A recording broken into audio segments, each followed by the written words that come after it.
I was literally in the island of Patmos, in the very place where John had his visitations. And heaven opened up, and I was caught up into the heavenlies. And suddenly I found myself traveling into time, and I appeared in the very moment where Jesus was being crucified. It was like the Lord has melted me with the spirit of John, and I was feeling and seeing everything John was experiencing. It was as if I was John himself. And here I was.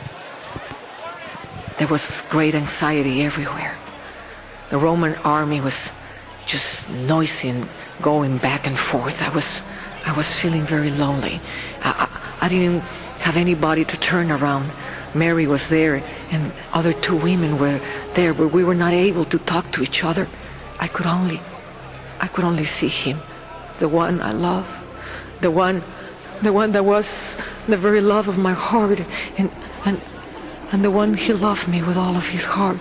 Here he was, all broken and bruised and hanging on the cross. And I wanted so much to do something, but I was so powerless to do something. All I could do was just give him strength by me being there. And I could see his face.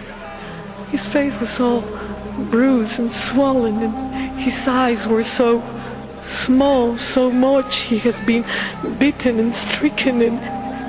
But I could see his cheeks were just covered with blood and mud.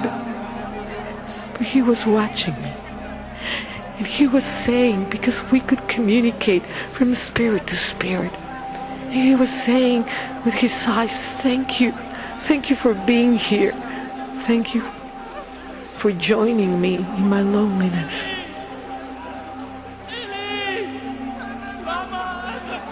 I wanted to run and just grab him.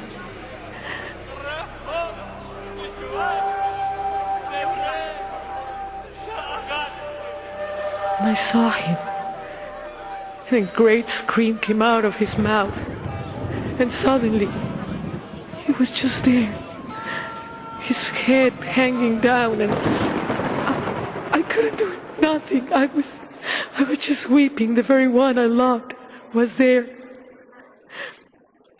We had permission to take the body down, so we put the cross down, and I touched him, and I wept over him. I could feel his wounds. I took the nails off his hands, and I touched his wounds. His wounds were warm, still warm, like vibrating, like life was still coming out of his flesh. And I tried to clean his blood with my tears, and I touched every wound. I hold him. I didn't want to let him go. And then suddenly, I touched the wound in his heart. And as I touched his heart, suddenly my spirit went inside the very heart of Jesus.